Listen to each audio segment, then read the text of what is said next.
I'm so old school, they burned the school down. Anyway, hi, welcome to Bonehead Weekly. Today's topic is alien invasion films. Oh, I thought it was Alien Invasions. That seems awfully abrupt. We usually just kind of bullshit for a minute. Yeah, no, yeah. I miss Ghostbusters crowd in the background.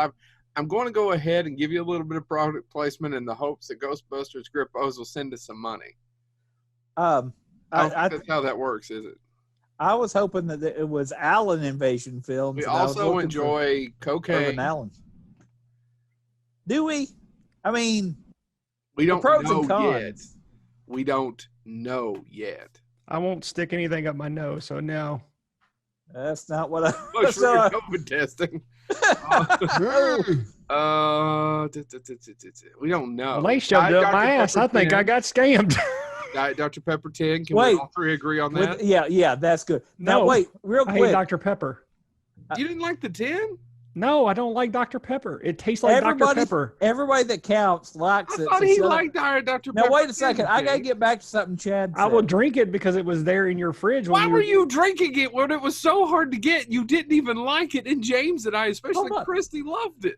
Hold on. I got to do a side note. Chad, you just said earlier that when they did your COVID test, they did it rectally. Now, when they were doing it, did they happen to giggle? And did they sound Were they using a penis? And did they sound a lot like Craig and Phil? Now, people don't know. Using a penis?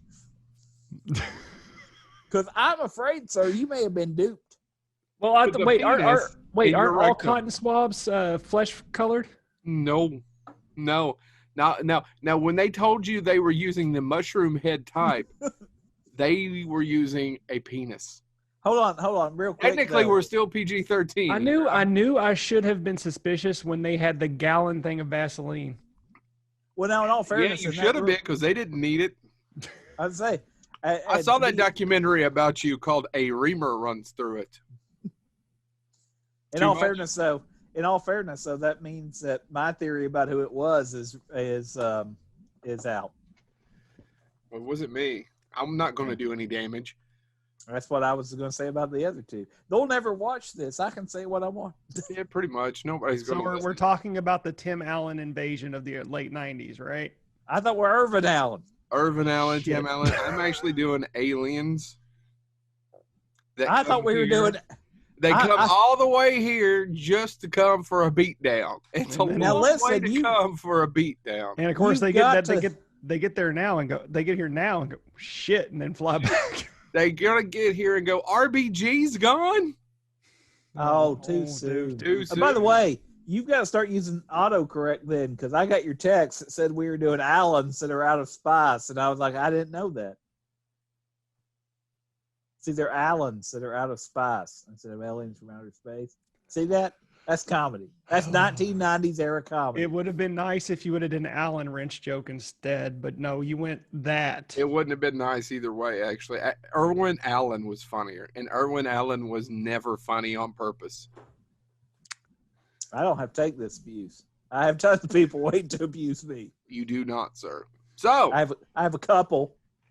I love alien invasion films, although I do agree it seems a little stupid that they would come clear across the galaxy just to come here and take our shit.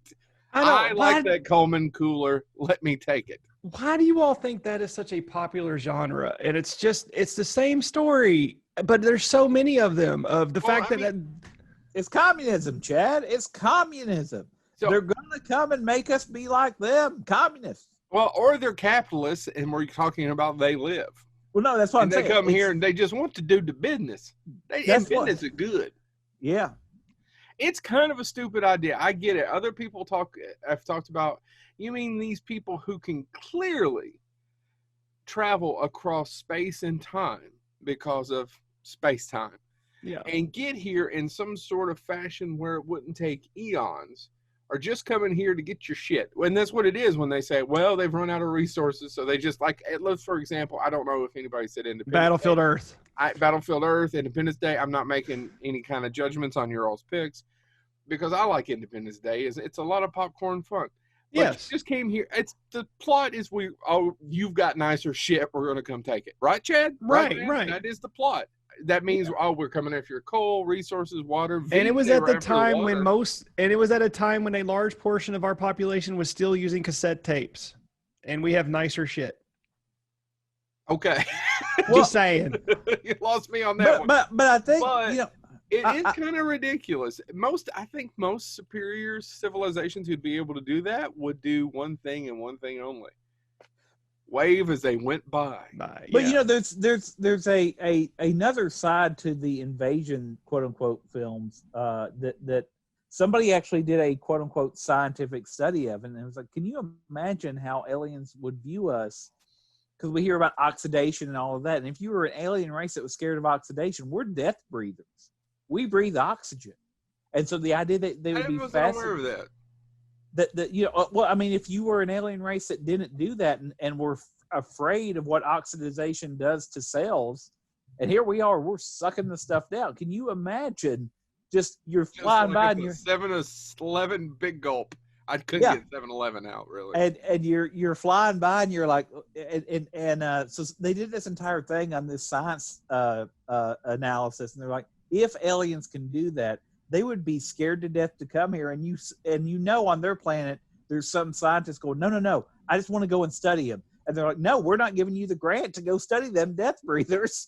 They're crazy. They're on a planet of death. Why would you go there? They don't necessarily have to be carbon-based life forms. They could be silicone-based life forms, from what I understand about science. If I know anything, and I'm not being sarcastic. Bunch of Pamela Anderson boobs coming to town. I don't think that's the silicone kind of thing we're talking about, but yes, in a sense. And they come down the ramp with their spaceship, boingy, boingy, boingy, boingy. Boingy, or they're idiots and water kills them. But let's get away from that. Oh, God. Because this bitch ain't covered in about 70% of it. I agree with you all. It just seems a little stupid. And Star Trek did the best with this, specifically in the 90s when they talked about corporeal and non-corporeal. You know, why do they have to be in this dimension? Why do they even have to understand time as we understand it? Well, some of the better ones, and I want to talk about them, but they're not on my list. But I don't know if you have anybody got anything recent in the last 5 years? Yes. Shit. Well, no, I do not. No, I do not. Can I mention Arrival without anybody getting mad? Actually, The Arrival or Arrival? Arrival. Okay, because The Arrival was on my list. I'm just going to be, it was one of my options if I needed it. No, not the crappy one. I'm talking about the really good one. Hey, do you know who wrote that crappy one? Yes, I absolutely know who wrote that crappy one. It was very low budget. The guy that gave us the same movie called Pitch Black. Yep. There you go. Go ahead. I know who wrote it. Anyway. You people tend not to know authors. I know screenwriting. Dudley Moore was great. Fuck you. He said author. He was talking about Al Pacino. Now that I hate you obscure. both. Yeah, that's yeah. All right, Really? so that's my real quick bitch about it. I love them. I love the idea aliens are coming here. I think it's probably much more fascinating that a microorganism would come here and do a lot of damage, something that doesn't necessarily have consciousness of it's just wanting to live, and how that would affect the biology of our planet. I think that's much more fascinating. I think what's the other one we talk about? What's the one with Natalie Portman? It's based on Annihilation. That's probably a little bit more interesting now. But I still love a bug hunt. Well, and that allows me. Go ahead. The flip side of that, and you mentioned Star Trek earlier, as far as Deep Space Nine, corporeal, and all that stuff. There's also, and it's done to justify the fact they have humanoid, that everything's humanoid in the Star Trek universe, more or less. Don't start texting me about your hordas and all that. But most things are humanoid. And there's the entire episode of The Next Generation where the Romulans and all that stuff, and they figure out that they were seeded. So before Prometheus did it, Star Trek did it. Mm-hmm. But there was this ancient race that was trying to preserve themselves. Yeah. They seeded all these worlds and then left them to develop and now have disappeared. Seeded. Yep. When you say it, James, it sounds so naughty. Hold on. Is it because... No, you just... No. Yeah, well, I didn't show all of it, Chad. Chad? Yeah. Would it help if I said succeeded? Oh. Hold on, let me give mute her this. An extra 5. Let me mute this microphone for all of our non-YouTube listeners. What Chad is doing now is the face on the cover of the video box for the stuff. Oh my God! It was the stuff. Yeah, that's what he just did. So if you guys don't mind, I'll go first. Don't steal it. Go ahead. It's a bug hunt. Go for it. They didn't technically make it to they were still out in Clendathu, but I love Starship Troopers. Did I take anybody's? Nope. I knew you were going to pick this one, so it's okay. I had it down the list, but I said bug hunt a few minutes ago, and I thought I want to roll it up. Starship Troopers was originally a novel by Heinlein. James, am I right? Bless you. Yeah. Robert Heinlein. Heinlein. Now, who wrote it? Have I read it? No. I didn't write it, but I read it. I actually read it before I watched the movie. And a lot of purists were upset by the movie because it doesn't have the suits and yeah, that's the one thing it's missing is the power suits, and then it puts all of the fascist stuff on it, which actually isn't much of a stretch considering Heinlein did serve in the military. A lot of his ideas are somewhat strong and conservative. He felt that you probably should serve in the military before you could be a citizen who was able to vote, which is in the movie. That's also in the book. He actually also did believe in equality between men and women, which was something that would have been slightly different when the book came out, I think in the 50s. I'm pretty sure. I'm not for sure, actually. I didn't Google it to look it up. I read it when I was a senior in high school. The opening of the book is nothing like the movie. The opening of the book is him falling. And he's in the suit, and you can see like some gunships are going to explode. Some people in their pods in their suits as they're falling are getting blown up, and he's dealing with that. And it's war. Heinlein loved war. I think he was a very conservative person who had an idea of what this society would look like. Now they took that and kind of turned it on its ear. Now a lot of people have made fun of Starship Troopers over these years. It's directed by Paul Verhoeven, and it's written by Ed Neumeyer, who gave us and produced by John Davison. It's the same people behind RoboCop. Yes, James. I was gonna say, well, and you can tell because that I'd buy that for $1 becomes would click to hear or not. It's not click. What is it? Would you like to know more? Would you like to know more? Would you like to know more? And I did want to point out though, you mentioned a lot of people made fun of it. I've got to admit, one of the best groups to make fun of it was Riff Tracks. I watched it with you, and I enjoyed the hell out of them making fun of it. I'm a pilot. No, you're not, honey. No. It is it has some of the worst performances from people who aren't necessarily fantastic actors, who seriously have given better. Casper Van Dien has given better performances. He did it for Sleepy Hollow. Sleepy Hollow. Yeah. Even though he's barely in it. It's not a good movie. Denise Richards is doing soap operas now. Denise Richards is a better actress than what she is in that movie. She seriously, I want to believe the only direction for her hope. I don't know this. No one's ever told me this. It's not in anything. I always wonder, did you say just smile in a Dutch accent? It's awful. But Michael Ironside kicks ass in that movie. Oh, Michael Ironside. Clancy Brown. Clancy Brown kicks ass. How are you going to push the button? If you don't have a hand, if you disabled your enemy's hand. It is so quotable. So much fun. And I tell you, I watched this in the theater when it came out in 97, Thanksgiving weekend, and it blew my mind.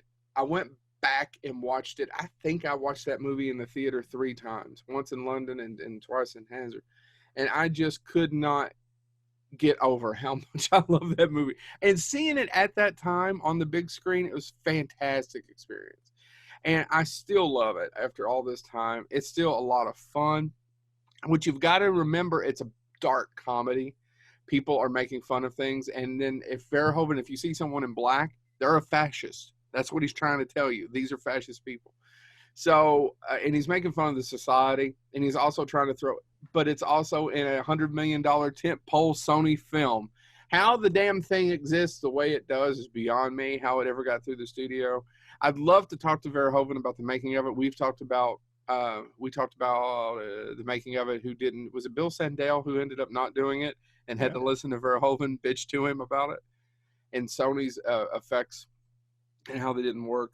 But I love Starship Troopers. Technically, they don't make it to the planet by the time the movie ends, but I still say it's alien. And by the way, we're the bad guys. The movie tells you we're the bad guys up front, but nobody ever notices it.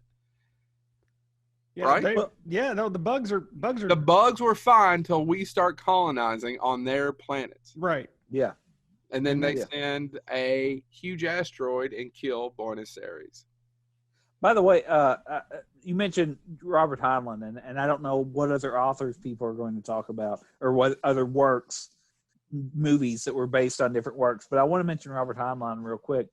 He's considered one of the big three, and his actual nickname for a long time was the Dean of science fiction because he was kind of given this weird gatekeeper role. Mm-hmm. Do you know who the other two people are? And this isn't shocking to anybody. Is it Bradbury? No, it's Asimov because of robotics, because all those Foundation, three laws and all that stuff. But the other one is Arthur C. Clarke. That makes sense. And so Bradbury is kind of, I mean, he would have been considered kind of, but I wanted to go back. Dean Koontz? No, turns out Dean Koontz was around the 1950s writing these. Not to talk about Harlan Ellison. Harlan Ellison was one of the people who taught me the difference between basically fantasy and science fiction, or space fantasy. And Arthur C. Clarke wrote science fiction. Yeah, it was based in science. And that's what I wanted to say. That's what I wanted to say, because you mentioned Harlan Ellison. Harlan Ellison hated being called a science fiction author. Mm-hmm. He said he would, as he would say, he goes, "It's speculative fiction. I don't write science fiction. I don't know science. I don't know." That being said, I'm also an asshole. Yes. Did you know these other people? The more, and I love science fiction authors. I love. No, they all had their terrible own, people. They all had their own picadillos. By the way, as soon as I become an award-winning science fiction author, I'm cutting you people out. I'm not going to be. But they did have their own little. Well, and I was about to say, and that was the thing. Arthur C. Clarke left his wife and moved to and lived with a family in Zimbabwe or something until he died. Yeah, well, and I was about to say, because that was the thing about Heinlein. Heinlein wasn't before he became a science fiction author, he was an aeronautical engineer. I mean, he was in the Navy, and then he went straight into being an aeronautical engineer. He was a science fiction author. He used science. He used what he knew from aeronautics for that falling scene. And so I just wanted to point that out, that a lot of times when we talk about science fiction, we often tend to, and I'm not denigrating Star Trek because I'm a huge Star Trek fan, but that being said, we tend to view what we now think of as television science fiction. And a lot of these guys Isaac Asimov was obsessed with certain things. Are you going to do your pick? Oh, I was just filling in on yours. Are you done? Yeah, go watch that Bugfuck movie. Chad, you want to go ahead? I'll go last. I don't want to take anybody's. No, it's fine. So Joe talked about Starship Troopers being Starship Troopers. Yeah, Starship Troopers being the most quotable. Sequels aren't bad either. They were straight to tape, and they're low budget, but they're a lot of fun. Which is part 3, right? Marauders is part 3, I think. Yeah, but Jolene Blaylock's in that. Ooh. Keep going. So I am going to argue what is more quotable than Starship Troopers. Where's the Mr. Pibb? I almost put it down, and then I thought, what are you all? Mr. Pibb's my favorite pop. No. It's the only Coke I like, Joe. I thought it's my favorite pop. Have I been misquoting that? Shit. Mr. Pibb's the only Coke I like? I'll get to the quote, but it is 2006 Slither, written and directed by James Gunn.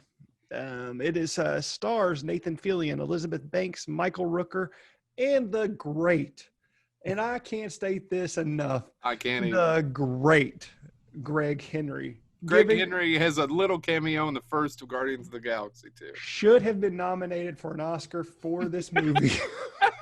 I mean, other people have won for less. Let's be honest. Yeah, no, this movie. I'm sorry. Now you got me thinking of the line. We're gonna get to the line, Joe.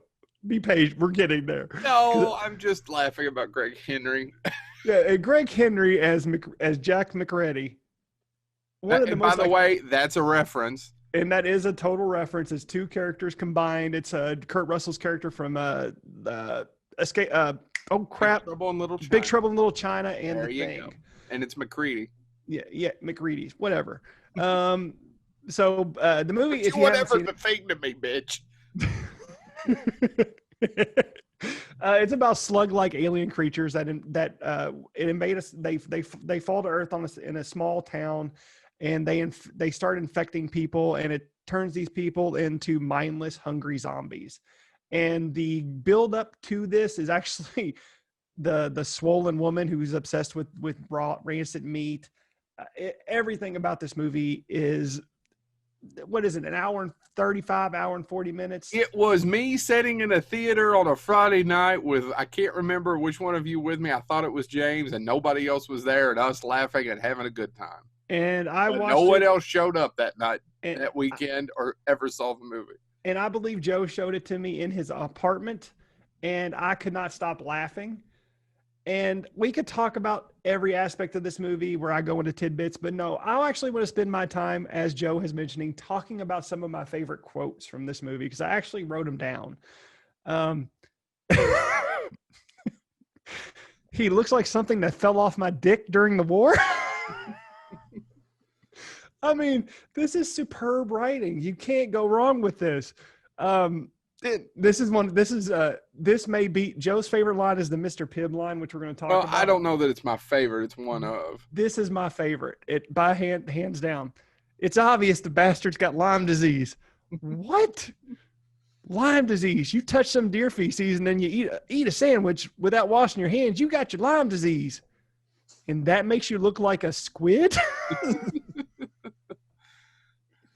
And then, of course, my easygoing there. Yeah, I'm gonna stop after this one. No, but my easygoing nature is getting sorely fucking tested. I mean, I tell you, that's also one of Rooker's best performances as well. You know when looking up the movie, the whole scene where he's trying to have sex with Elizabeth Banks and she just was nothing of it. Mm-hmm. He was being unusually grabby that night, like where it was making the crew uncomfortable, including James Gunn. And do you all remember the nipple flick? No, she flicks his nipple. Or no, he flicks her nipple. Uh-huh. And they thought that went too far. Yeah. And he went too far with that. But it actually, I honestly didn't remember it being in the movie, but they said it's in the movie. I need to go back and rewatch it. Because they talk about it at, like, Rooker just went too far. He was getting too into character. He was just going, and Elizabeth was clearly uncomfortable with the whole scene, but they kept the whole thing in there, and you could clearly see Elizabeth's complete uncomfortableness about what he's trying to do. Right. And I thought it was acting. No, that is legit uncomfortable. I didn't know that.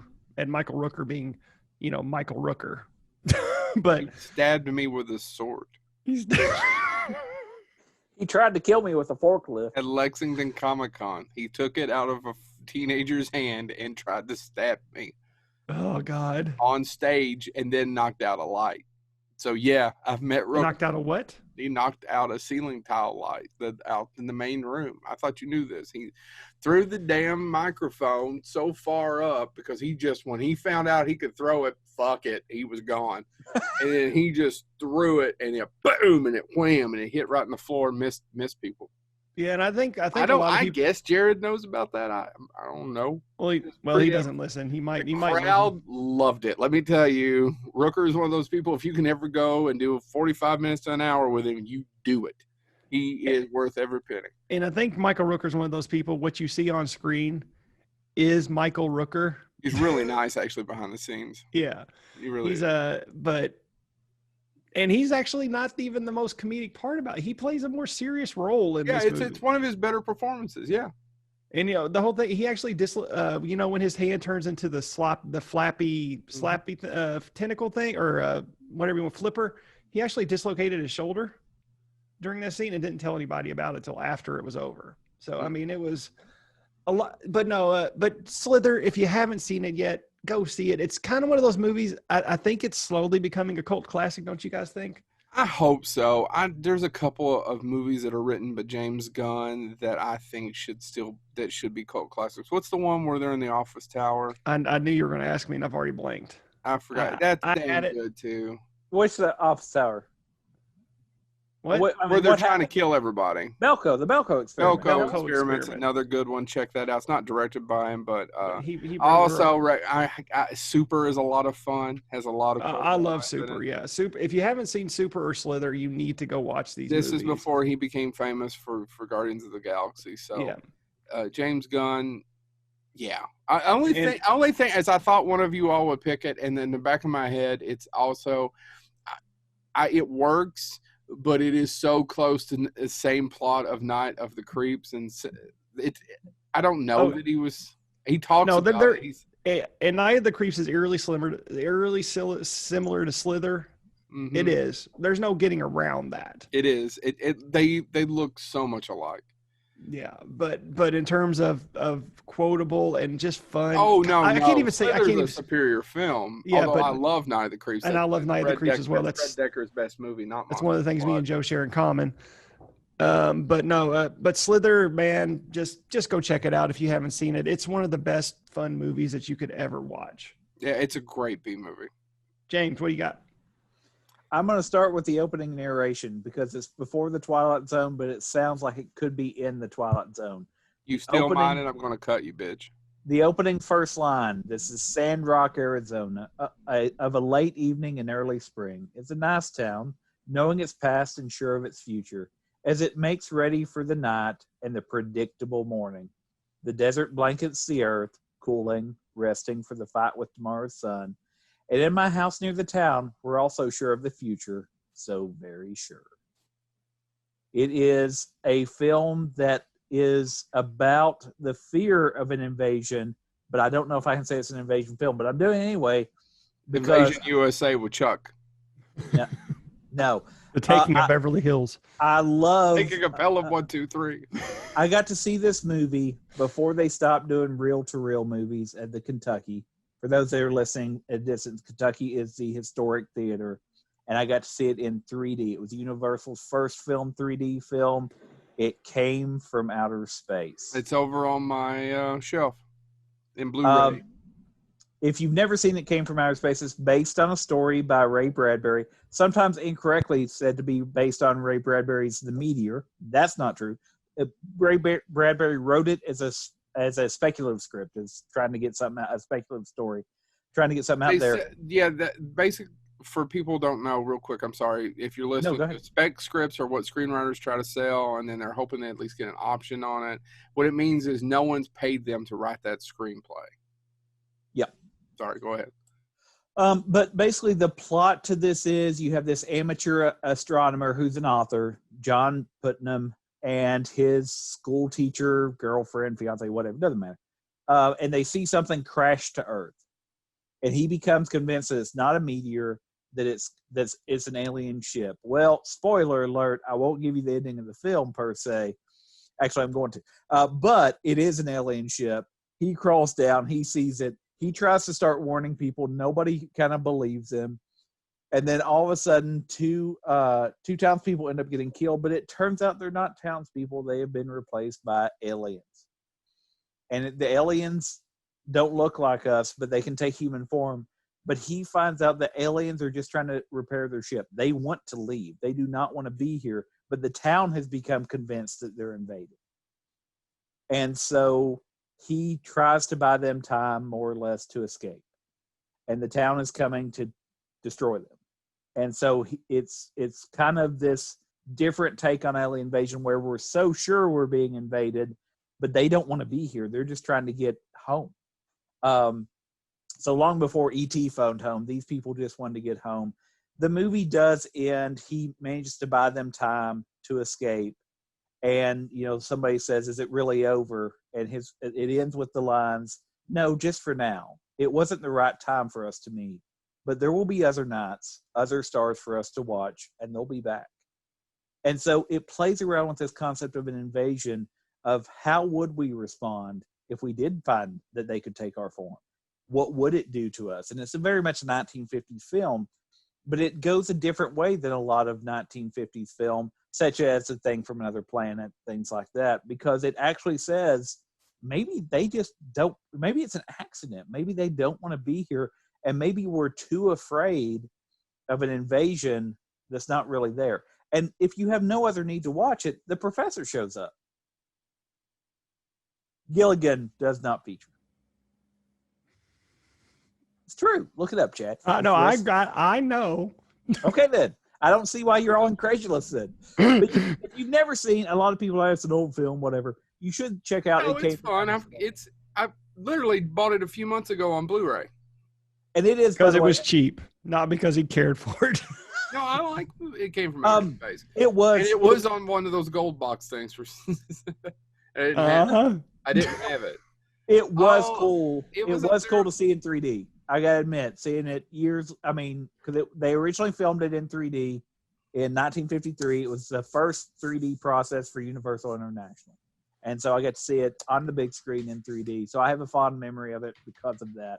So I wanted to kick off with it. Keep watching the skies. Is it my turn?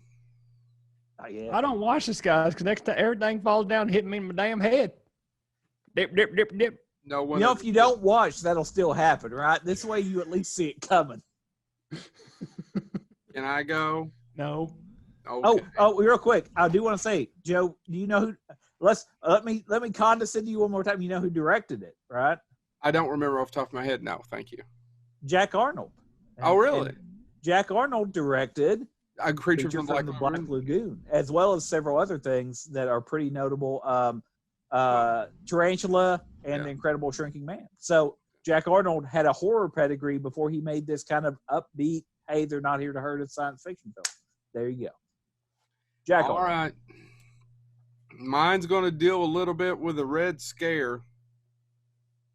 You guys know what the Red Scare is, don't you?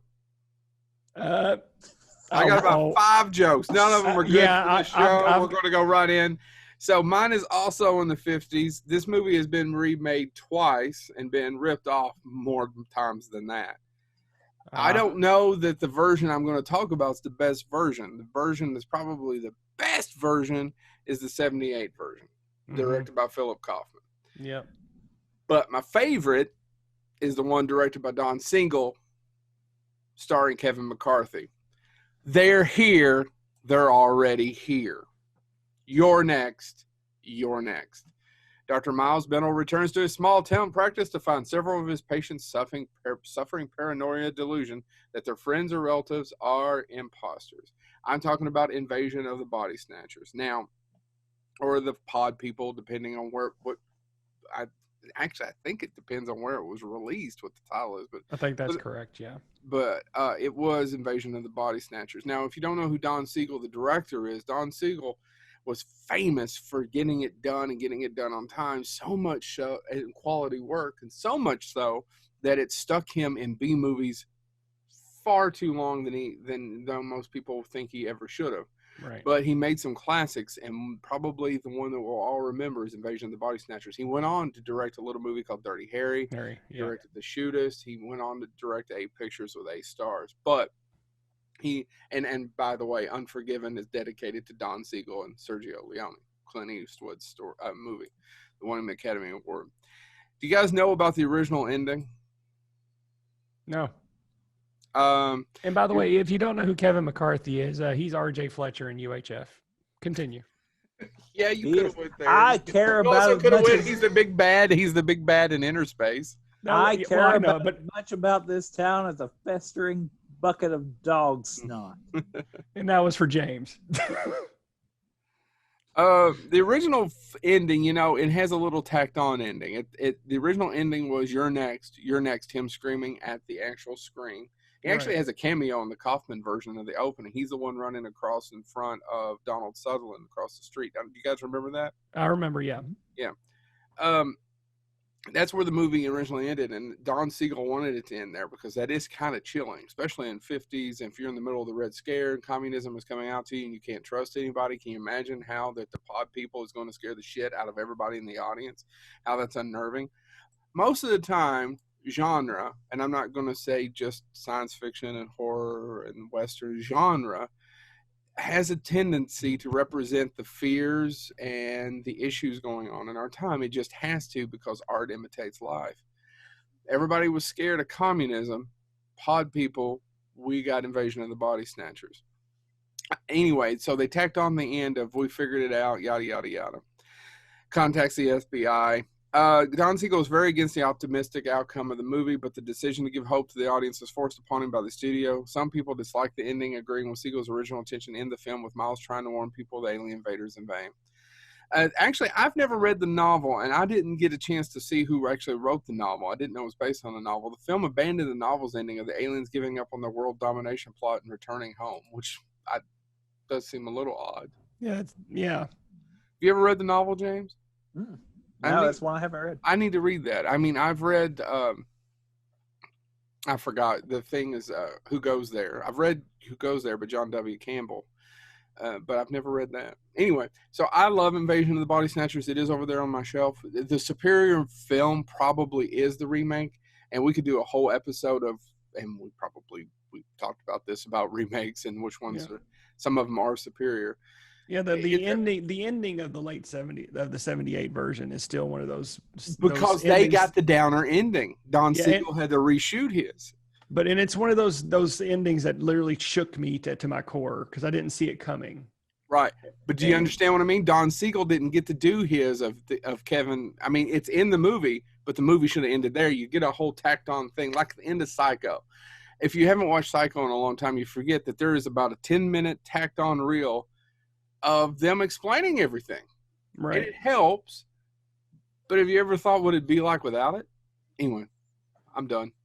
Who's next? So my next movie is actually the only time a movie has been based on a card series and been successful. I know that I didn't do it. I knew you were going to do it. Yeah, I figured my basement bathroom has this poster hanging up next to Texas Chainsaw Massacre. So go ahead, Chad. Yeah, and by the way, if Joe remembers the story about 1996 Mars Attack, about where we were sitting there in front of the poster salesman, and I was gnawing at the bit to have it, but I was like, I don't need that. And then Joe's like, well, do you mind if I get it? Go ahead. And it's still one of the biggest regrets. I'm like, that poster is amazing. Well, it's in front of my toilet. No, and that's where you put it. So was Texas Chainsaw. I run out of room, brother. I've got to go somewhere. I like Halloween 3 too. It's in there. Yeah, it is. 1996, directed by Tim Burton, written by Jonathan Gibbs, who, by the way, I think you all might have known this, but I have some information about that if you don't have any. No, I don't. But real quickly, he when he wrote the script, he didn't know that the card series had a story, the actual story on the card. So it was his own original script. He just took it and wrote it. It didn't have nothing to do with what was on the back of the card. And Joe will get into that. But I didn't know Jonathan only did 4 movies, and 1984 was one of them. The movie 1984. Yeah. It stars Jack Nicholson, Glenn Close, Annette Bening, Jim Brown, Luke Haas, Natalie Portman. I'll say Tom Jones because I want to leave my hat on. Real quick, before you go on, that movie was rewritten 49% more than his screenplay, and the 2 people that rewrote it and are still pissed that they didn't get credit for it were Larry Karaszewski and the other guy who gave you Ed Wood. I did not know that. They are still, Larry Karaszewski talked about on Trailers from Hell, he still has never gotten, because they did not, an arbitration, they still gave all the credit to Jonathan Gems. Didn't know that. Real quick, you also, when you were naming the cast, left off the premier member of the cast, and I'm somewhat disappointed in you, Chad. There's so many. The great American actor, the Laurence Olivier of American acting, none other than Joe Don Baker. Yeah. I mean, well, hell, I mean, even I left Danny DeVito off, for God's sakes. I mean, there's Brosnan. That's keep your eye on the same. Mitchell. And this was Mitchell. In the early stages of filming, and I really would like to talk to the 2 guys who wrote Ed Wood, Larry. Yeah. I can never remember the other guy's name. I'm sorry. I just remember. And it's killing me too because they're 2 of my favorite screenwriters. They just wrote the Dolomite biopic, and it's amazing. Little bit like Ed Wood, but I'm digress. But so was People versus Larry Flint. They've got it. They wrote that too. Yeah, I know. 3 of my favorite movies. So in the early stages of filming, the movie was supposed to actually have 60 major characters instead of the 23 they settled on. Scrapped characters included a suburban housewife, a soldier, a televangelist, a few college students, several of Professor Kessler's colleagues, a doctor and his nurse fiancée, an actress, a couple of survivalists, and a police officer. So that movie is already a glut of characters. And, you know, they're not, I think Jack Nicholson and Glenn Close probably get the most screen time, but there are so many characters doing so many different things. Jim Brown's character has probably the best, you know, story arc in my opinion. Anyway, sorry, I got sidetracked. But no, it is a fun movie. Okay. I'm sorry. Almonds. I was reading my script and then I started reading something else. But no, it's so, a great. Oh my God, who left this Cosmo here? I know. How am I going to please my man? I can't believe I didn't know this much about man pleasing. I didn't know my mascara when I put my mascara on my mustache. Who knew? Anyway. There you go. Stick with man pleasing, Joe. It's a great comedy, and it's just Tim Burton. If Tim Burton would make more movies like Mars Attacks, Ed Wood, Beetlejuice, rather than sticking to rehashing existing movies, it shows what his talent can do. It's a great movie.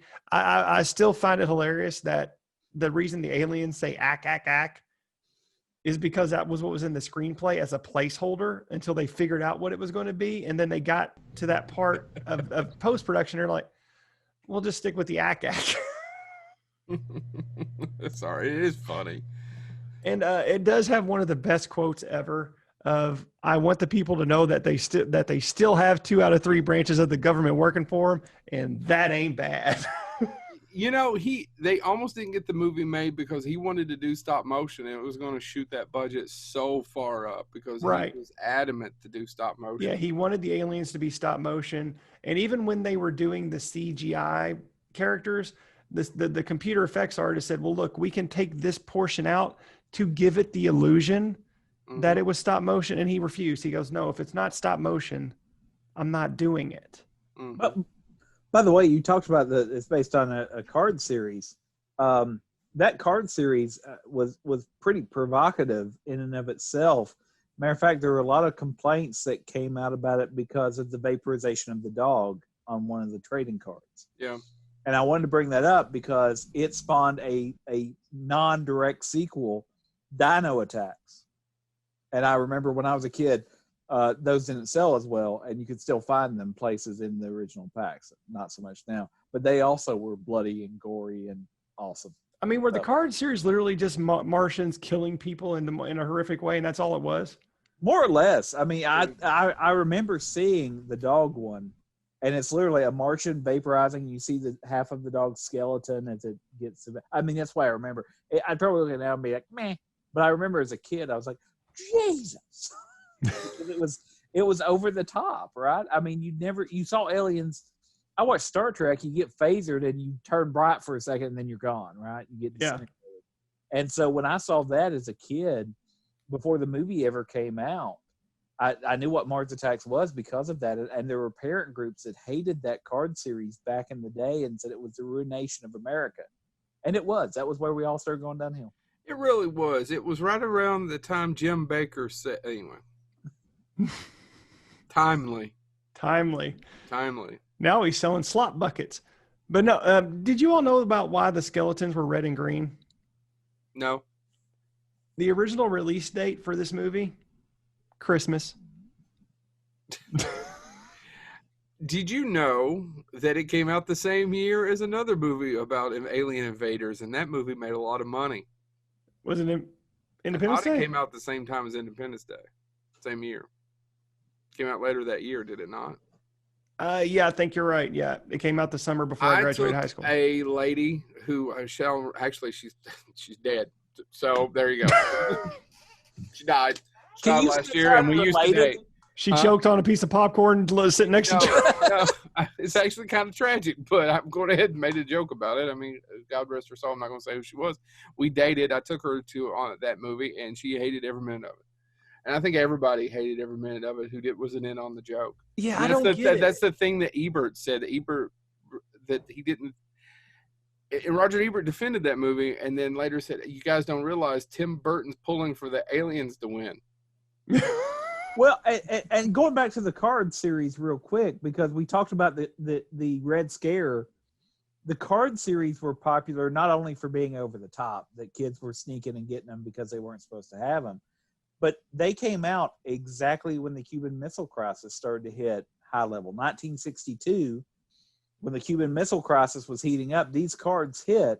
So the idea of being vaporized out of left field without seeing it coming felt a little bit real to these, to a lot of people. So it just caught on in a weird way. And so, as you think about this, the Cold War was starting to look like it may get quote unquote radioactively hot. And you have these images of aliens vaporizing people.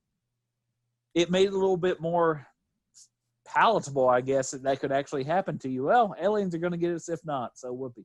Yeah, and that's the thing about this too, is at the time Tim Burton was kind of like the wunderkind. He was like the next Spielberg. Tim Burton, and then this was kind of one of those rare where they felt like he was kind of on the downslope. But I think over the course of the over 20 years it's been in existence, I think it's gotten some more appreciation for what it is. He's gotten more appreciation, but I don't know that it's still a cult classic. It's not a cult classic. I don't know. No. I don't think people still talk about it like they do The Thing and other alien invasion movies that we could throw out. I don't. No, they don't.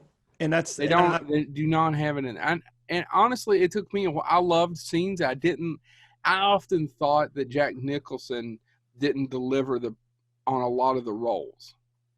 Like he was good as the president and should have not been the other cast. Well, who was originally supposed to be the Las Vegas guy, right? No. It was supposed to be Michael Keaton. Oh. Michael Keaton was supposed to be that role. And when Jack Nicholson first signed up, he was only signed up to be the president. Mm-hmm. And then Michael Keaton had to drop out. And then Jack Nicholson just took on the role. I read in an article once, they asked him why, and he goes, well, he told Tim he wanted to play all the roles. So that would have been great. Michael Keaton, that makes sense. Michael Keaton would have been good in that role. Yeah, he would have been great good in the president. And I think that would have elevated the movie. And I think it's really hard, guys, in defense of most people. That's the reason. That's another one of those with Starship Troopers. I don't know how it ever got through development other than it just sometimes does. The way they kill the aliens at the end, that was a major Warner Brothers film. Yeah. But at the same time, most people walking into that theater don't know who that artist is. I probably didn't know who that artist was in the early. Is it Slim Whitman? Yeah, Slim Whitman. Yeah, I didn't know who he was either until the movie. I wouldn't have known until I watched. He didn't do anything with Pantera. I don't know anything about Pantera. I was trying to say Anthrax because I did know Anthrax. Oh my God! I got Pantera out. So yeah, that's my second. He didn't do nothing with no Anthrax. That's my second pick. And by the way, I just want to state that when I picked this list, because I guarantee neither one of you have my third pick. Every alien invasion movie I picked out is a comedy. Every single one. Apparently, and I think that's your life is a dark comedy. Yeah. But when it turns to God is laughing. But when it turns to alien invasion movies, the ones I like is the ones that too dark. A little dark. Now I'm gonna go cry. You know what? Here, let me make it even darker. No, let me do the stuff look again. And there's the stuff again for you people who don't watch the YouTube. He's doing the stuff face. Chad's life is dark comedy for. Oh no, marshmallow cream. That's actually one of my least favorite Larry Cohen films. I don't care for it either. James, go. I gotta go get a Diet Coke. So you're gonna leave while I'm talking? No, I mean it's right over here. Oh, okay. I can hear you as I walk away. Okay, I mean you can go ahead. You don't have to wait till I start. So you could have already left. I wanted to wait till you started. Oh, okay. Well, I didn't know. I seriously did not know this when I picked my second film. But it too has to do with Jack Arnold. And I didn't know that. So let me give you the background how I discovered this film, because it was only about maybe 2 to 3 months ago that I discovered this film from 1957. And it's because of Sven Gulli. I'd never seen this film. And I couldn't sleep one night. And I don't know. Spin who? Ben I Guley. couldn't find a Diet Coke, so I couldn't get you guys one. I think he may be misleading us. I got about And a here I sip. am. Here I am parched. There's nothing for me to drink. I'm sorry if you guys only listen to us and you don't watch the YouTube version. That's fine, but you don't get to see James guzzle that swill that looks like Herbert West's fluids. Anyway, And he's talking about the piss, not the stuff in the needle. And the spoon. Take a trip to the moon. Sven Gulli actually. So I saw this. If you're not familiar with Sven Gulli, look him up. Well, they don't know who Sven Gulli is, but they may know Sven Gulli. Well, listen, here in Kentucky, we only have the Sven Gulli. You talk, bro. I'm sorry. He's the less He's the unattractive Elvira. Yeah, he's a lot of fun. He is. Don't He's Funny. on Me TV. Check him out. Yeah, you need to check out Anyway. Sven Gulli. Sven Gulli's Anyway, a lot of fun. I wish I watched introduced more of this it. Film, and again, I didn't know I was going to be doing 2 Jack Arnold films tonight. But I You thought go about, on and do your Arnold Palmer and get this thing I done. thought about this because I was like, oh, it's a film not a lot of people know. Not a lot of people may have seen it. And that's actually what he said when he introduced it. And I watched it, and it's not perfect. It's not great, but it definitely deals with the idea of these invasions that are an invasion, going back to what Joe talked about. What happens if it's not like us? What if it's just a cell? What if it's just... And it's got a terrible title. And Jack Arnold didn't write it or didn't direct it. He wrote it with Robert M. Fresco, who wrote Tarantula, which he had previously directed. I don't know the background on this, why Jack Arnold didn't direct it, but it was directed instead by John Sherwood. And John Sherwood is nobody of import. No, John Sherwood died shortly after directing it. And so he had directed a lot of other stuff, but I don't know how that came to be. But I'm talking about the Monolith Monster. Oh my God! Did we get the title? I'm here eating Grippos. Keep going. The Monolith Monsters. I know you're eating Grippos. I can see you. That's how this works. Anyway, Turn it on silent. Unless some of our viewers want to do a Patreon where you listen to me chew. Let's point out the fact which that case, I'll do that. he literally spent 3 minutes saying, "I'm going to get up when you start talking. I'm going to get up when you start talking." Then you started talking, and he literally took the time to look at the camera and go, 1 minute, and then got up. yeah. Like, what is he doing? Why did he tell us? But the Monolith, have you all seen the Monolith Monsters? No, and I feel like I have never going to see it because this is never going to end because you haven't even noticed the plot of the damn thing. It's about a meteorite that lands on Earth. Meteorite. You see? Keep going. No, it's this meteor lands on Earth in Southern California, and there's some creepy scenes in this film because what they find is the meteor is black stone, and it flakes away, and it starts to. But they find this farm where everything is dead all of a sudden, and these these rocks are growing out of the ground, and what it boils down to, and this little girl finds a fragment and puts it in her pocket and kills her family because she picked up a rock on a field trip. And it's spreading and it's spreading and it's spreading. Why did you blow up that building? Because you made a phone call. Thank you. Vintage Will Smith, Gene Hackman. Thank you, enema of the state. But what ends up happening is it's a story. Why is Chad Finger fucking his ear? I don't know. I was wondering, but I wasn't going to ask. Yeah, I'm trying to I'm deep into your drum, buddy. I'm trying to take the pain away of hearing Joe talk. Why me? He's the one that's going on.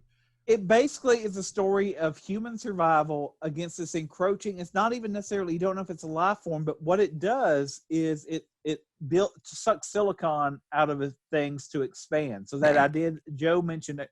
Shut up, Chad. The Pam Anderson monster.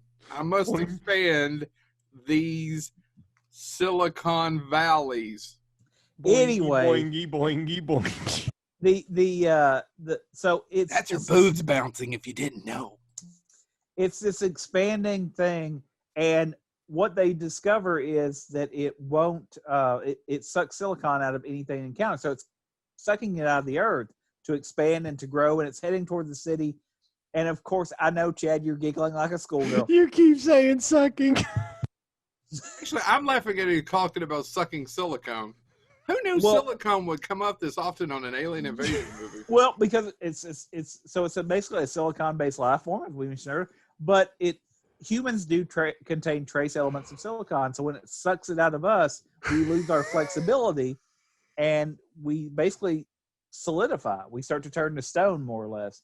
And so that's how it's killing these Put people. silicone on a windowsill and it got stonish, but it's still Yeah, free. it dries hard.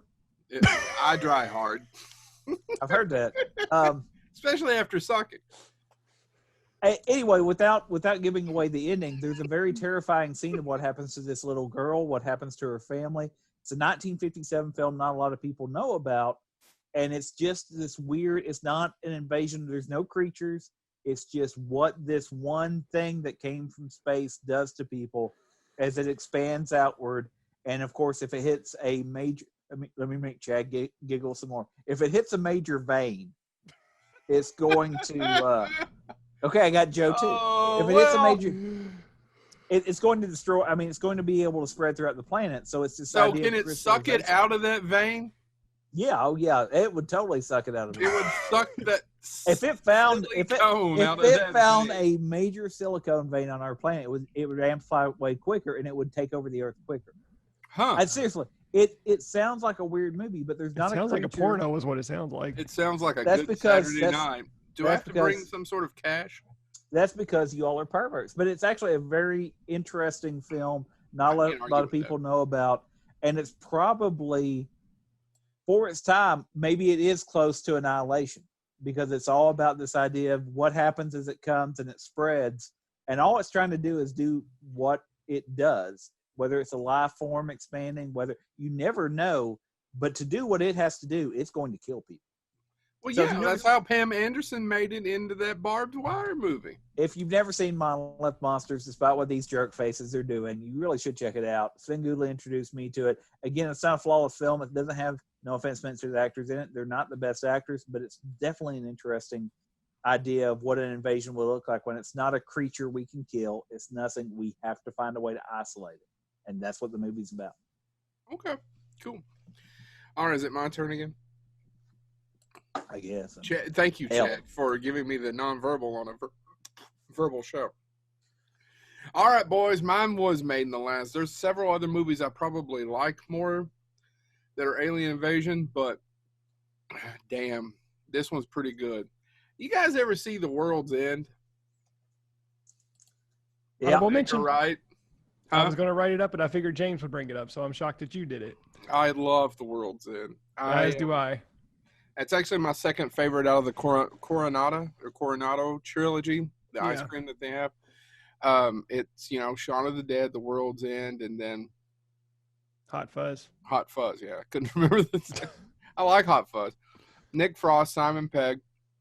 And Simon Pegg plays I'm hoping most of you guys have seen this, but he plays basically a desperate man who's trying to relive his high school years, specifically one night where they tried to do what's called the World's End, which is the last bar on this list of a pub crawl. We would be over there in Britain. So on a pub crawl, and if you can make it to the World's End, then you can make it. And they tried to do this when they were young and in high school, and they didn't quite make it. And he wants to relive that. He's now in his, they're in their 40s, guys, early 40s. Yeah. It's been 20-some years. Mm-hmm. They're either have kids, jobs, grown up, and he's the only one who has it out of them. And at the same time, they find out that people have been taken over in this town, and they're aliens. And that's the plot, right? Yeah. And it has a so-so kind of downer ending, but I mean, it's also upbeat, but these people aren't coming back alive. A lot of people die in this movie. But as a middle-aged man, it says a lot about, I truly don't look back at high school and have any kind of, oh my God, if I could relive that again. No. The one thing that Chad, James, and I have in common, because believe it or not, we have a lot in common, but we don't agree on everything. But we do agree on two things. I don't agree with that. See? There you go. We do agree on two things. Ghostbusters is amazing, mm-hmm. and high school is a piece of shit. Yep. All right? I have no desire to relive my childhood. I have no desire to go back to high school. None of that. So I missed the point, but I did enjoy college. Now, I don't know that I really want to go back to college. I've moved on. I don't think I have that. It's literally called Arrested Development, right, guys? I'm just making sure I'm using the right term. I don't think I have that in the sense of I would like to relive this time of my life.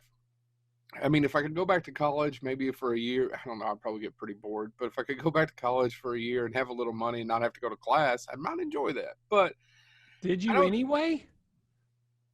I mean, I went. I didn't buy a lot of books. No.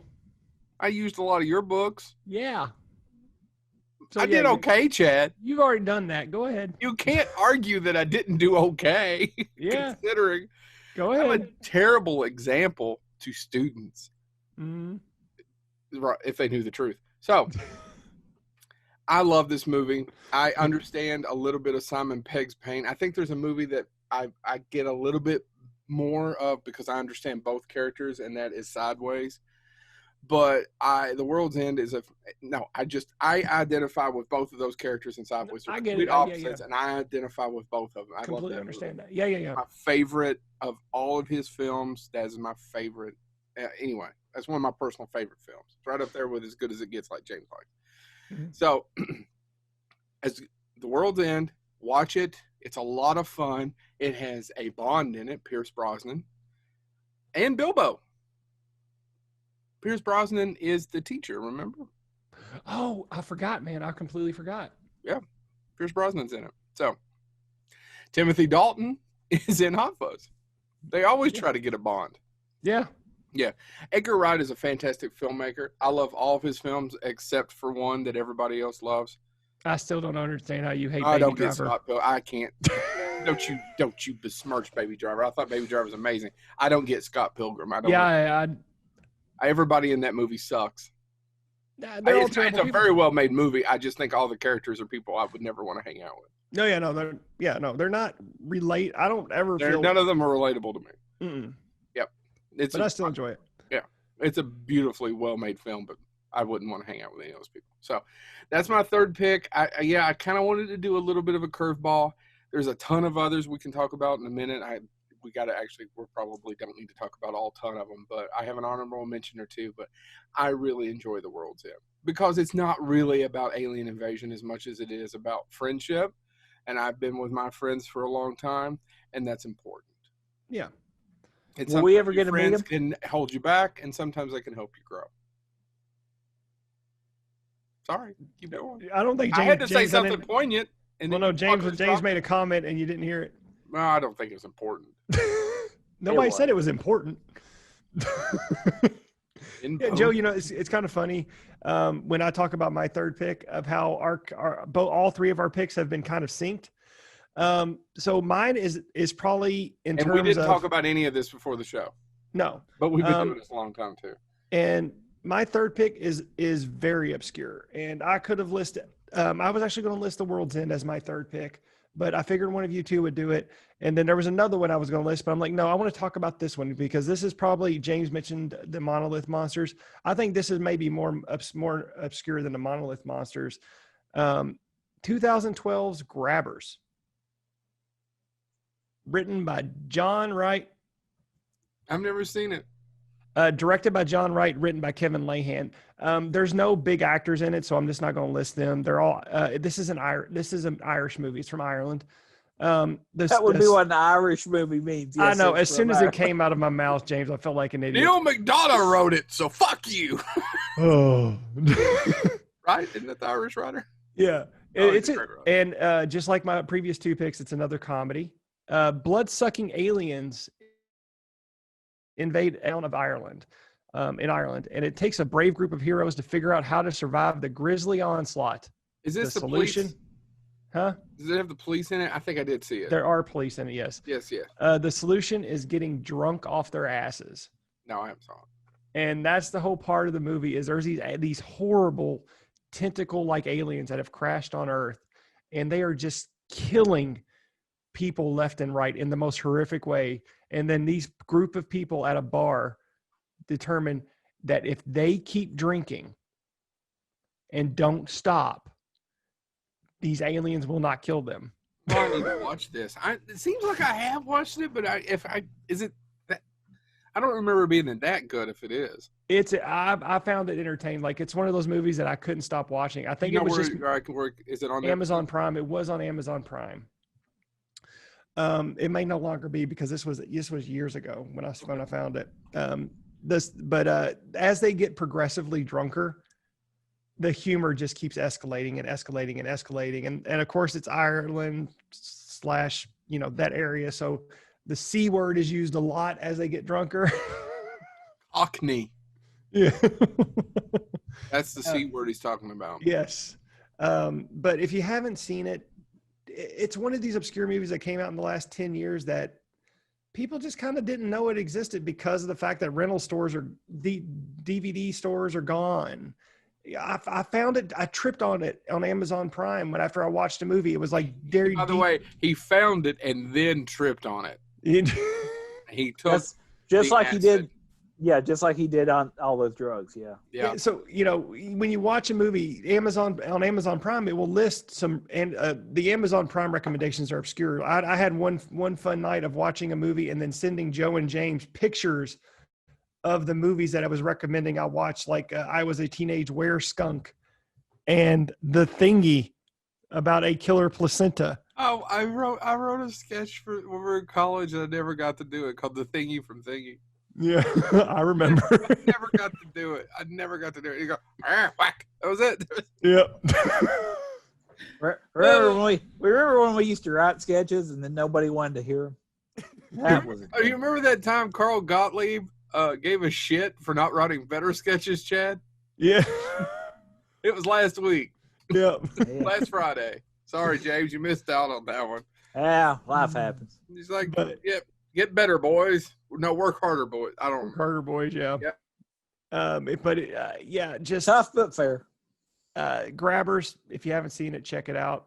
It's a great movie. James, what's your third? For my third, I thought I would slow myself down. Take some more time. No, I'm never going to just say it. I like to build up. I like to keep people on their toes. But Joe, what's You your like to meander? Sort of. I mean, I know you like certain films. That was worse than the way I went into Slithers, James. Slithers? What's Sliver. That's Slithers. the way he went into Sliver. Why don't we get a sequel? Jared Stone has Slithers? bitched about it forever. What's your favorite type of planet, Joe? Terrestrial. So you don't like planets you're not supposed to go to, planets that are perhaps forbidden? I'm not doing Forbidden Planet. I'm not. But I told a story today about Forbidden Planet and Bill Malone. Forbidden Planet was written by, do you know the writer for Forbidden Planet? Yeah, Shakespeare, because it's a Tempest, but keep going. Okay, who adapted it? I don't remember. Irving Block. Block adapted it. I didn't remember, James. I'm sorry. He had a hard time writing. Irving Block. I shouldn't have laughed. Oh my God! Actually, by the way, it was Irving Block's first film that was made off something he wrote was Forbidden Planet. The next year, 2 films came out. One of them is the saga of the Viking women and their voyage through the waters of the Great Sea Serpent, which has been riffed by Mystery Science Theater 3000, and I recommend you check that out. That's a good title. But the other one is another science fiction film called Kronos. I've heard of it. Kronos is also notable because, speaking of Mystery Science Theater 3000, if you've ever seen Mystery Science Theater 3000, they mock a film, which is also a science fiction classic in its own right, called This Island Earth. Sorry, there's a famous musical that's called This Island something, and I always, every time I hear it, I always call it This Island Earth and Christmas. Oh no, that's my daughter's been in that. Our musical, island something, my island. Yeah, Once on This Island. Once on This Island, I always call This Island Earth. Anyway, that movie starred Jeff Morrow. I just wanted to point both of those out because Jeff Morrow is the star of Kronos. Irving Block wrote Kronos, and it came out a year after This Island Earth. Now, Kronos is not as famous a year after Forbidden Planet. Kronos is not as famous as Forbidden Planet, but it keeps building up fandom. It's now considered a cult classic. And if you've never seen it, it again falls into that thing Joe talked about. It's about these aliens are out in space, which is where aliens should be. and they fire something at Earth, Yeah. and it's an energy force. Well, the energy force, this guy's Let's write driving that movie, Energy Force. This guy is driving down his road in a pickup truck. The energy hits in front of him and basically takes him over. So it's using him as a meat suit, for lack of a better term. It makes him drive to this lab where there's power, and it transfers to the scientist that's working in the lab, and then it has control of him. And what this is, again, it goes into what Joe talked about at the beginning. It has came because they need power. Chad's doing the stuff pose again. They can't get back. They're stuck in space, and this is their only chance to get power back. And it is a very early, so 1957, 1 year after Forbidden Planet, and it's a very early commentary on over-relying on our resources, doing things like that. It was ahead of its time, and of course, the scientist is controlling as it tries to do other things. Of course, what does the military want to do? Blow it up. We'll stop it. We'll drop an A-bomb on it. Well, if it's absorbing energy, what is it going to do, that A-bomb? And the scientist manages to fight back and try to get control of himself. He finally locks himself into a room and smashes the panel so it can't transfer the electric out through the electric door panel. And that's not how the movie ends. They have to figure out if it's contained, but they can't. They have to figure out a way to actually stop this energy force. And it's a movie that, quite frankly, it was ahead of its time. It's about over-reliance on our resources. And yes, it does use the idea of aliens coming to get them, but the aliens don't actually come. They send something to get it for them because they can't survive on our planet. But they know energy will pass through our atmosphere because of lightning and stuff like that. Ahead of its time, looks at what all this means. Again, Jeff Morrow is the major cast member because he was in This Island Earth, and then later on, obviously, in this and a couple other things. But if you've never seen Kronos, it's another 1950s sci-fi alien invasion type film that actually has a lot of commentary that, as dated as the effects are, same thing with Monolith, Monolith Monsters, same thing with everyone I've talked about. But it probably is one you can go back to and play around with and get more out of. And if you like Forbidden Planet, it's the same author. Now, again, it's the same author that also wrote, the Sea Serpent Viking thing. But James, it had a great theme song. Do you remember the theme song to Kronos? Oh, it went a little like this: Jeff Morrow, Jeff Morrow, Jeff Morrow. I walked into that. Only Jeff Morrow. Me and James have said a lot of shit today. You don't have any more room to fucking talk. You just by the way, there. the female Jeff Morrow, I stand by Jeff Morrow. The female actress, which is what a female actor is, a female actress was Barbara Lawrence. Redundant. Was Barbara Lawrence. So, if you don't know who Barbara Lawrence is, she did a lot of. She was in Joe's favorite musical. I don't have a favorite. What was it? Oklahoma. Okay. Where the wind goes whistling down. I actually have never seen Oklahoma. Neither have I, and I'm not going to. Well, you never know. Nope. Listen, buddy. I read God's screenplay about that dark comedy. There's some twists and turns. You might know her from an Orson Welles movie, Joe. Which one? Man in the Shadow. She's a female cast member, and she's the main female in Man in the Shadow. Oh, okay. Orson Welles. All right, gentlemen. Honorable pick. Who wants to go? What's the one you really wanted to put on there? So the one I struggled with, there are two quick, the two quick ones that I wasn't going to, was Critters and Space Invaders. I talked about Space Invaders on a previous episode, so I didn't do that this one. But the one that I struggled with not mentioning, you mentioned at the beginning, They Live. Yeah, They Live is a really good alien invasion film that's, once again, representation of its time. It was all about Carpenter commentary on Reaganomics. Yeah. And no one got it. It was no one movie, and they pulled it 2 weeks into. And he was, the quote, I need to find the exact quote, but he says that he is still, to this day, flabbergasted at that premiering at number one. That John Carpenter was? Yeah, John Carpenter can't figure out is just mesmerized by the fact that he didn't think it would. Yeah, and they pulled it. That was his second on his three. He had a 3-picture deal with the live films. The first one was Prince of Darkness. And by the way, Prince of Darkness is another underrated John Carpenter. It is. Those movies, they're low budget. He got the shit kicked out of him after Big Trouble in Little China, which is a huge flop, and he went back to low budget roots. And those both films have strong voices. There's something going on there. They're different. All right, James, what's your on? Go ahead. No, I was just going to say that the whole scene, the line, "I have come here to chew bubble gum and kick ass, and I'm all out of bubble gum." That's all Roddy Piper. It was actually a line like he said with John Carpenter, and he had like a whole bunch of lines that he was going to use during wrestling, and this was one of them. And John Carpenter thought it worked perfect. Yeah, it did. And Roddy Piper got kicked out of WWF for making this movie. I didn't know he got kicked out for it. Vince McMahon, he had to have control of everything, and Vince McMahon didn't want him to do this. He goes, "Don't do this movie. I'll get you another movie," or I think he said, "I'll get you 2 movies," and Roddy Piper refused, and Vince McMahon ended the contract. Yeah, that sounds like Vince McMahon. So James or me? Go ahead, James. Either doesn't matter. James. It doesn't matter. All right, if James isn't talking, the Thing. I mean, I tell you that's a good one because it kind of. I'm surprised you didn't bring up The Thing. It's one of your favorite movies. Well, we talk about it all the time. Yeah, we do.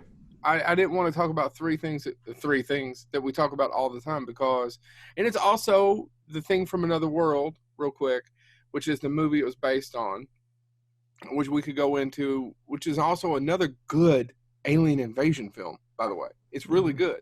The issue is that it kind of pales with the remake, and some people forget about it. I think they forget about that more than they do Invasion of the Body Snatchers. It's. I think film geeks prefer 78, but I think the mass audience in general remembers Kevin McCarthy and the black and white Invasion of the Body Snatchers more than they do Kaufman's, even though it's a success and it's a superior film. They're both great films. And that movie was basically based on the novella Who Goes There. And they found out, and I don't know if you guys know this or not, so they found the extended version of the novella, and they're going to release that as a novel. And that's where the sequel is going to come from. That he just signed The Thing? Yeah, The Thing. Yeah. I doubt that Carpenter directs it. I was hoping that he'd get behind the camera again, but I doubt that he will. Yeah. I think he'll just sit there and sign checks and take them into his hand. But they'll resurrect James. But Blumhouse is wanting to do it. So we'll see. It couldn't be any worse than the damned prequel, which is a really good idea and has good ideas in it. It's just not very well executed, and it's not a good movie. It has about 30 minutes of goodness in it. All right. Mine? You want me to go? Because I got 3. I'm going to do them real quick. The Blob. You got to mention The Blob? I don't have to. Well, you should. It's Steve McQueen. That's another one. I prefer the 80s version. Yeah. And then technically in the 80s version, it's not from outer space. No, that's why I said Steve McQueen's Blob. Because it's not. You're right. That's another one where the remake's better. Steve McQueen's is an alien. The remake is not, though, so I wanted to give credit to the original. But the Blob is fun. You are right, James. Yes, it is fun. Quartermass 2 and 3, which Quartermass in the Pit being part 3. Those are alien invasion films. You should check those out. And then I'm shocked nobody brought it up. I didn't touch it because I thought somebody would. District 9. There you go. My 3. I tell you, District 9 is a gut punch movie. And see, here's the problem I have with District 9. It's not technically an invasion film. They just had nowhere to go. It's more of an alien. To me, it's a passive invasion film. It's not malicious, but it's an invasion. And it also they are treated horribly. It's not a successful invasion. It's passive, but you can even take it on the microcosm scale. They take him over. So let me ask you a question. Why have his other films not lived up to District 9? Because District 9 actually, that's another movie I don't hear anybody talking about anymore. I don't know why. Because it's fucking fantastic. Chappie has fantastic scenes in it. Overall, maybe I think the reason District 9 works and why it connects so many people is whatever villain, if whatever side you want to take in District 9, you can. If you want to, I mean, I hate to say this, that sounds terrible, but if you want to be anti-refugee, and I tend not to be, I tend to think, hey, we probably should help people if we can, but you can watch District 9. And I know, I've heard people actually say this. They're like, well, see, look how they're living. And we're supposed to bring them up from that. And how is he living by the end of that when he is part of them? You know, he's so Prawns. Yeah. I can't remember their names. They're yeah, but that's what they're called. The derogatory term is called prawns. Yeah. And so I think there's something to be said there. I think it's that first film, and I know his intent was you're supposed to have sympathy. But I think there was something Neil about Blomkamp. where. Sorry, I couldn't think of Neil Blomkamp's name. But I think, you know, there's enough tension, there's enough suspicion, there's enough doubt, there's enough. So however you want to view that film, you can. I don't think you can say that for Chappie. Yeah. All right. I mean, that's my knee-jerk reaction. But I had to bring up Quartermass, I had to bring up District 9, and I had to bring up the Blob. No, I could do a whole other movie. I wouldn't mind doing an episode where we argued about this really ain't really not an alien invasion movie. How about Village of the Damned? Speaking of ones we could argue. Well, yeah, that is. Yeah. My knee-jerk reaction was thinking about Alien and Aliens, and those aren't really alien invasion films either. Now, if we stayed at the house, we can get in trouble. Listen, Ripley. Nothing good happens after 10 p.m. in space. If you go out in space after 10 p.m., you've had it. Or not, but Alien Resurrection is. Alien Resurrection could be. Mm-hmm. It ends as they're going into the biosphere, right? Right. So that was the original I think that's what Cameron wanted to do with if they did another one after Aliens, is, to get back to the planet. But anyway, thank you guys so much. Are we wrapping? We good? Wiki, yo, yo. I knew he was going to do it. I'm just going to end it with the stuff. And with that, thank you for watching. Please tune in and share.